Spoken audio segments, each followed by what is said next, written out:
নমস্কার, কেমন আছেন সবাই?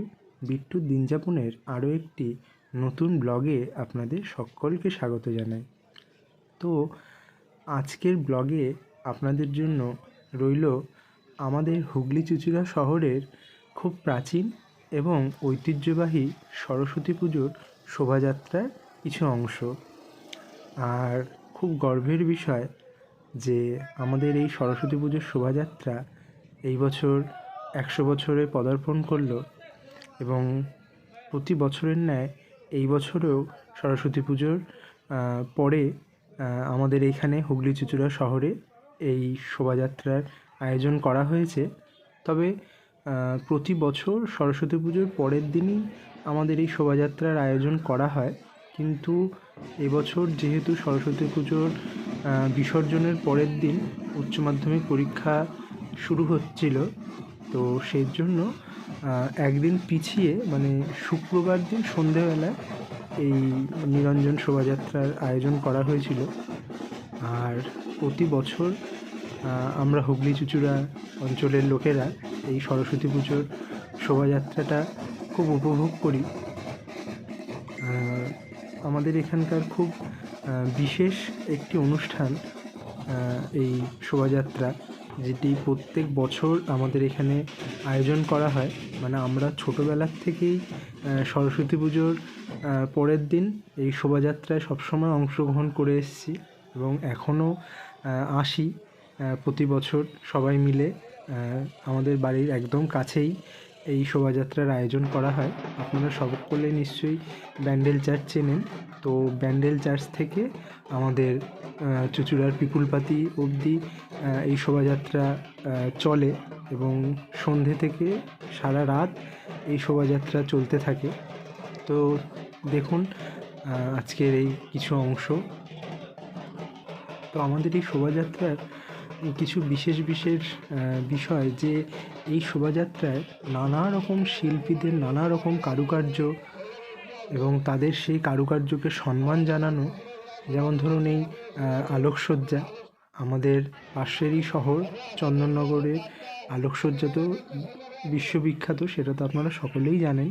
কিন্তু আমাদের এখানেও এই সরস্বতী পুজোর শোভাযাত্রায় খুব ভালো করে এই আলোকসজ্জার আয়োজন করা হয় এবং তার সাথে দেখতে পাবেন যে আরও নানা রকম শিল্পী, যেমন একটু আগে দেখলেন মহিলা ঢাকিদের একটি আয়োজন করা হয়েছিল একটা সমিতির তরফ থেকে।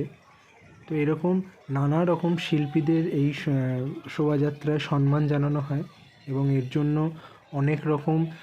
অনেক বিভাগের পুরস্কার রাখা হয় প্রত্যেক সমিতির জন্য এবং অনেকগুলি বিচারক সভা এখানে বসানো হয় ভাগ ভাগ করে। কম করে হলেও এখানে 10টার মতন বিচারক বিভাগ বসানো হয় বা বিচারক মঞ্চ করা হয়। সেখান থেকে এক একটা বিভাগে পুরস্কারও রাখা হয় এবং প্রত্যেক বিভাগে প্রত্যেক শিল্পীকে আলাদা আলাদা করে সম্মান জানানো হয়। তো দেখতেই পাচ্ছেন এখন এখানে আদিবাসী নৃত্য পরিবেশনা চলছে। এরকম প্রত্যেকটা সমিতি নিজস্ব কিছু এরকম নৃত্যশিল্পীদের আয়োজন বা যেটা দেখলেন কিছুক্ষণ আগে যে ব্যান্ড পার্টির আয়োজন, প্রত্যেকটা কমিটি নিজের মতন করে এগুলো আয়োজন করে। মানে সরস্বতী পুজোর পরের দিনের সন্ধ্যাবেলাটা সেই ছোটোর থেকে আমাদের কাছে একটা আকর্ষণীয় বিষয়। যেমন সরস্বতী পুজোটার জন্য আমরা তো অপেক্ষা করে থাকি, কিন্তু আমরা হুগলি চুঁচুড়া অঞ্চলের লোকেরা প্রতি বছর এই সরস্বতী পুজোর নিরঞ্জন শোভাযাত্রাটার জন্য ঠিক একইভাবে অপেক্ষায় থাকি। তো দেখুন কি সুন্দর মণ্ডপসজ্জা, মানে শিল্পীর কি সুন্দর হাতের নিপুণ কাজ, এইটুখানি পরিসরের মধ্যে কি সুন্দর সেটাকে ফুটিয়ে তুলেছে, মানে সত্যিই অনবদ্য। এবং এটা নয়, আরও অনেক এরকম মণ্ডপসজ্জা এদিন এসছে। মানে প্রত্যেকটা মণ্ডপসজ্জাই নিজের মতন করে মানে অসাধারণ এবং মানে শিল্পীদেরকে সত্যিই কুর্নিশ জানাই যে তাদের এত ভালো প্রতিভাকে তারা এইভাবে ফুটিয়ে তুলেছে আমাদের সামনে। এবং আমরাও ধন্য যে নিজেদের চোখের সামনে এই শিল্পীদের এত সুন্দর কাজ দেখতে পাচ্ছি।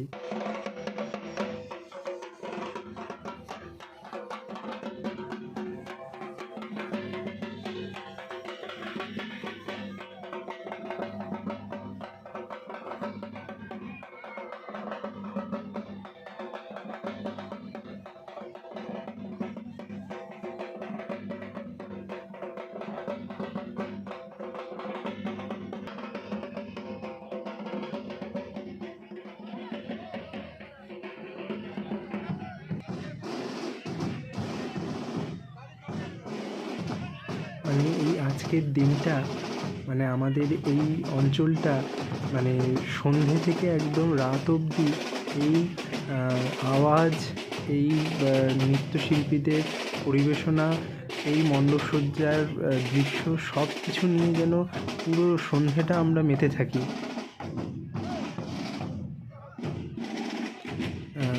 জানি না আরও কোথায় কোথায় সরস্বতী পুজোর এরকম শোভাযাত্রার আয়োজন করা হয়, তো আপনারা আমাকে সেটা কমেন্টে জানাবেন যে আপনাদেরও পার্শ্ববর্তী কোথায় এরকম সরস্বতী পুজোর নিরঞ্জন শোভাযাত্রার আয়োজন করা হয়। আর এই বছর আগেই বললাম যে আমাদের সরস্বতী পুজোর নিরঞ্জন শোভাযাত্রা এই বছর 100 বছরে পদার্পণ করলো, তো সেই জন্য আরও বিশেষ ছিল এই বছরের আমাদের কাছে এই শোভাযাত্রার আয়োজনটা। দেখুন কি সুন্দর আলোকসজ্জা।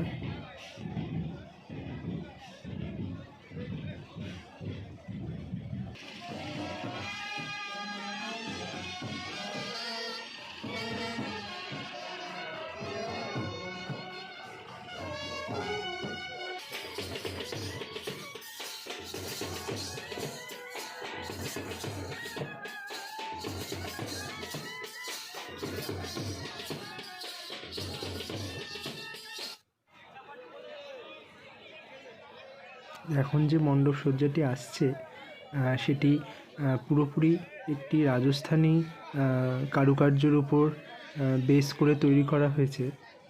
মানে সত্যি আপনারাও দেখুন যে শিল্পীর হাতের কি সুন্দর নৈপুণ্য গুণে সে তার মণ্ডপসজ্জাটাকে ফুটিয়ে তুলেছে। এইটুখানি পরিসরের মধ্যে যে এত সুন্দর কাজ করা যায়, মানে সত্যি অসাধারণ।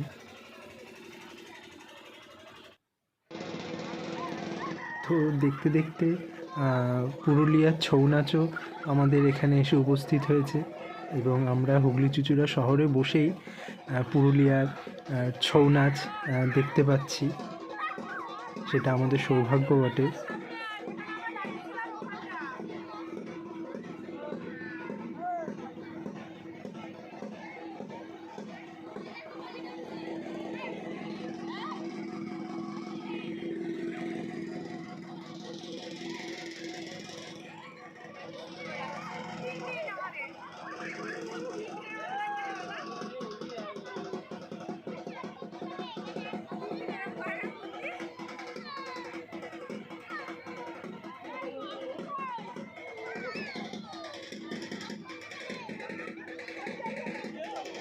এরকম আরও অনেক নৃত্যশিল্পীদের আয়োজন বা পরিবেশনায় আমাদের সন্ধ্যেটা সত্যি খুব উপভোগ্য হয়ে উঠেছিল।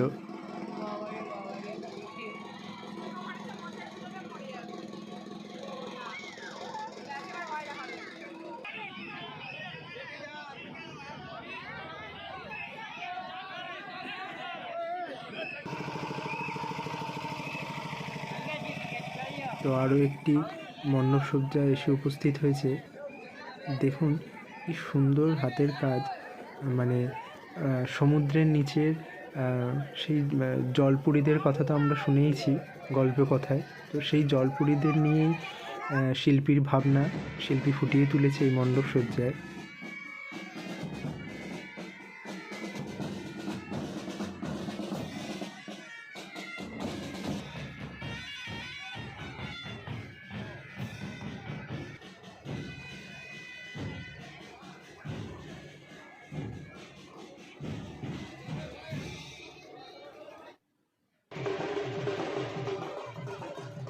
দেখুন কি সুন্দর নৃত্যশিল্পীদের পরিবেশনা, মানে অসাধারণ।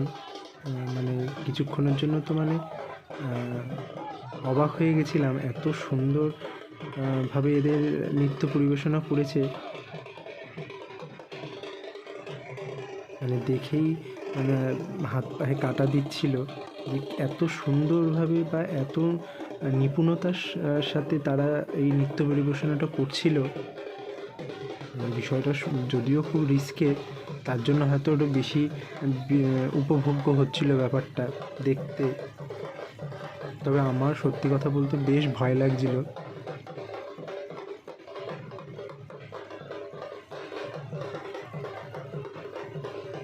তবে এদের প্রত্যেক শিল্পীকে সত্যিই অভিনন্দন যে তারা এত সুন্দর করে তাদের নৃত্যের পরিবেশনা করছেন।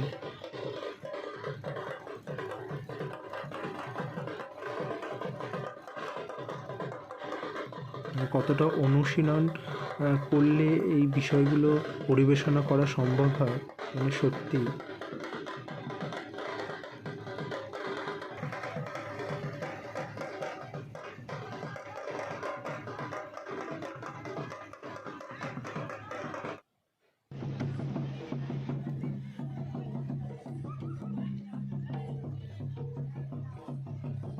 মানে এই বিষয়গুলো এতটা দৃষ্টিনন্দন, মানে এত ভালো লাগছিল এই সময়টা। মানে সন্ধ্যে থেকে এখন প্রায় রাত 10টা মতন বেজে গেছে, কি করে যে এই 3টে ঘন্টা কেটে গেল বুঝতেই পারলাম না।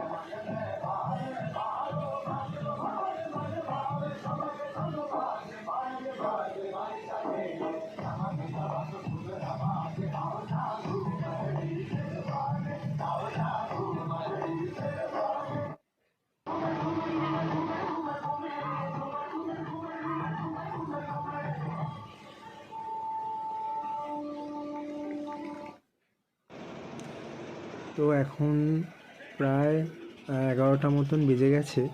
তো এখন বাড়ি যাওয়ার পালা।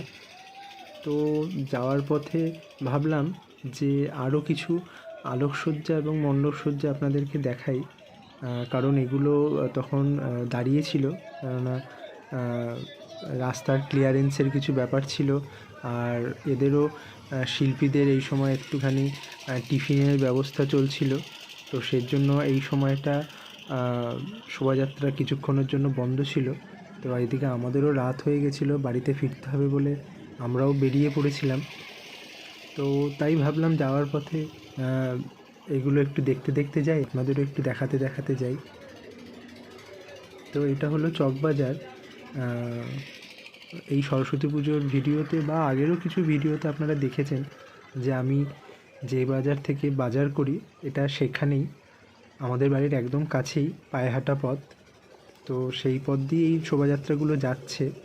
তো এখন এরা দাঁড়িয়ে আছে, কিছু তাদের টিফিন খাওয়ার তো ব্যাপার রয়েইছে, সাথে রাস্তা ক্লিয়ারেন্সেরও ব্যাপার আছে। তো ততক্ষণে আমারও দেখা হয়ে গেল প্রত্যেকটা ঠাকুর।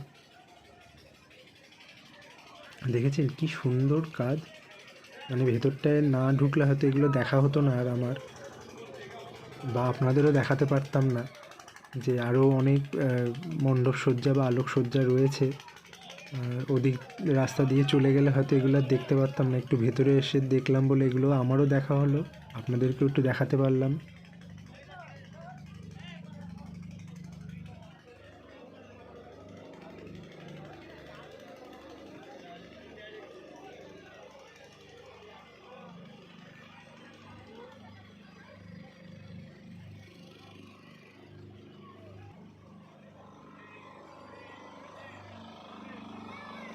এখনও অনেক রাত অবধি এই শোভাযাত্রা চলবে। আমরা তো 11টা 11:30টার মধ্যে চলে গেছি, তারপরেও অনেক রাত অবধি শোভাযাত্রা চলেছে, প্রায় 3টে 3:30 অবধি চলেছে। কেননা আমি বাড়ি থেকে আওয়াজ পাচ্ছিলাম যে তখনও শোভাযাত্রা যাচ্ছে। তো এই যে সামনের যেই ঠাকুরটা, এর মণ্ডপসজ্জাটা খুব সাধারণ, কিন্তু তার মধ্যেও যেন একটা খুব অনবদ্য বিষয় ছিল। আমার খুব ভালো লেগেছিল এই মণ্ডপ সজ্জাটা। দেখুন, খুব সিম্পল, কিন্তু তার মধ্যেও যেন একটা অসাধারণ ব্যাপার রয়েছে।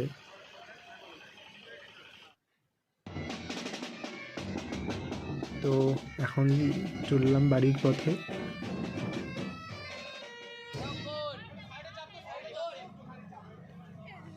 এখন প্রায় 11:30 মতন বেজে গেছে, অনেকটাই রাত।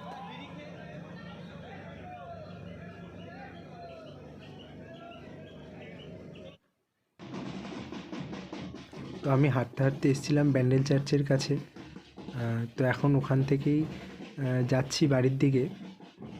এদিকেও অনেকগুলো ঠাকুর দাঁড়িয়েছিল, তো সেগুলোও দেখার জন্য আমি এখন এদিকে এসেছিলাম।